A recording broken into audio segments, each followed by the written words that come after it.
जय मसीह। आज हामी एउटा निकै मार्मिक विषयमा अलिकति गहिरिएर कुरा गर्दैछौँ। टुटेको संसारमा चङ्गाई। यो सामग्री चाहिँ सन् 1978देखि सेवकाईमा सक्रिय एक पास्टरको अनुभव र बाइबलको अयुबको पुस्तकमा आधारित छ। हो, एकदमै सान्दर्भिक विषय। हाम्रो आजको छलफलको उद्देश्य के हो भने पीडा र सङ्कटको समयमा केवल कसैको साथमा उपस्थित भइदिनु, जसलाई यहाँ आत्मिक उपस्थितिको सेवकाई भनिएको छ, त्यसको वास्तविक अर्थ के हो, अनि फेरि अयुबको त्यो शक्तिशाली कथाले यसमा कस्तो प्रकाश पार्छ, त्यसमै केन्द्रित रहौँ है त। हुन्छ। यो सामग्रीले परिभाषित गरे अनुसार यो सेवकाई भनेको पीडामा परेकाहरूको जीवनमा जानाजानी सक्रिय रूपमा उपस्थित हुनु हो। लेखकले आफ्नो लामो अनुभवबाट के बताउनुहुन्छ भने परमेश्वरले प्राय हामी मानिसहरू मार्फत नै आफ्नो प्रेम र सान्त्वना अरूसम्म पुर्याउन चाहनुहुन्छ। मतलब हामी माध्यम बन्ने कुरा भयो होइन त? अनि यो पाठ्यक्रमले केवल सिद्धान्त मात्र होइन, तर पीडाको यथार्थ, पाप र सङ्कटले हाम्रो विश्वासमा कस्तो असर पार्छ अनि परमेश्वरको प्रतिज्ञा कति अटल छ भन्ने जस्ता कुराहरूलाई अयुबको पुस्तकको माध्यमबाट हेर्ने प्रयास गर्छ। अयुबको कथा साँच्चै नै शक्तिशाली छ, निकै गहिरो हो त। अयुबको कथा सुरु हुँदा त उनी एकदम धर्मी, परमेश्वरप्रति निष्ठावान व्यक्ति भनेर चिनाइएको छ।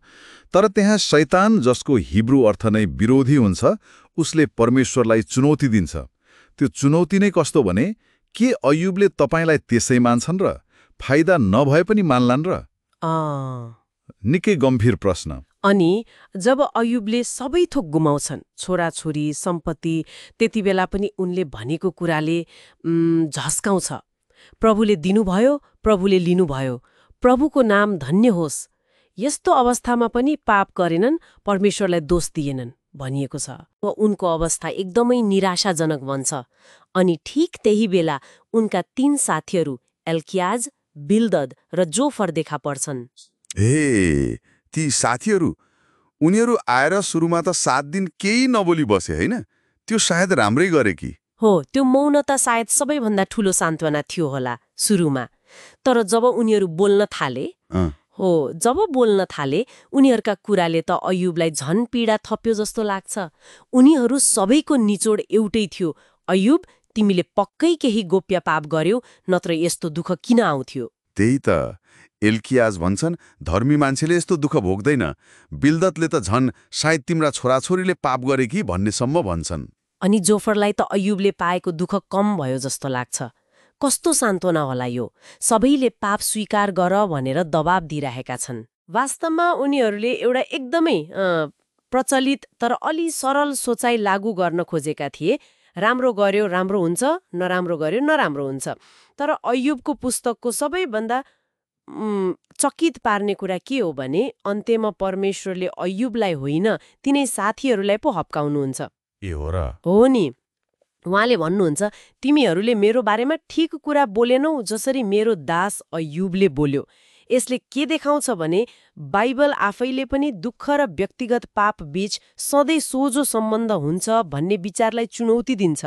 जीवन त्यति सजिलो छैन। अनि त्यस्तो भयानक पीडा, साथीहरूको गलत आरोप, यी सबैको बीचमा पनि अयुबको विश्वास पुरै मरेको देखिन्न। उनी परमेश्वरसँग झगडा गर्छन्, प्रश्न गर्छन्, गुनासो गर्छन्, तर कतै भित्र एउटा आशा जीवितै छ जस्तो। त्यो अयुब 19 को भनाइ, म जान्दछु मेरो उद्धारक जीवित हुनुहुन्छ, मेरो शरीर नाश भए तापनि म उहाँलाई देख्नेछु। यो त वाउ, कस्तो विश्वास! अद्भुत विश्वास। तर यो पनि याद राख्नुपर्छ कि पुस्तकले पीडाको रहस्यको कुनै सजिलो सूत्र दिँदैन। अयुबका सबै किनहरूको जवाफ आउँदैन।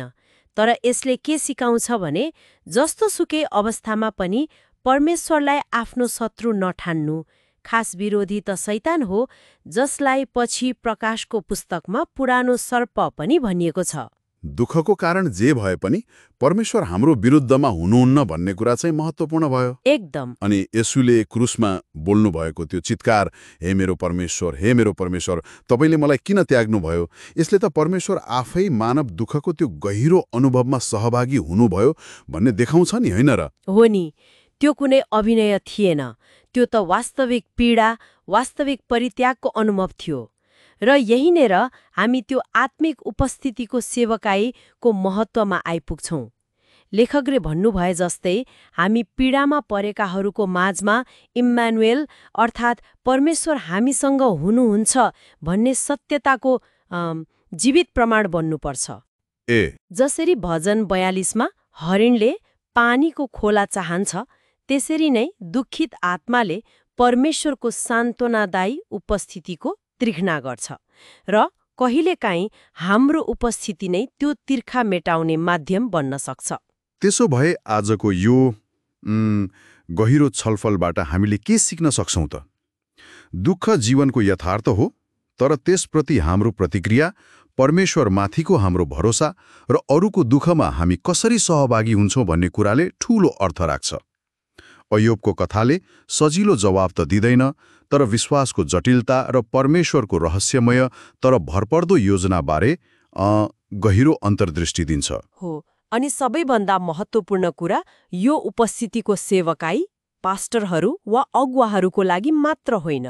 हरेक विश्वासीले केवल सुनेर, साथमा बसेर, मौन सहानुभूति देखाएर पनि दुःखमा परेकाहरूका लागि परमेश्वरको प्रेम र उपस्थितिको अनुभव गराउने माध्यम बन्न सक्छ।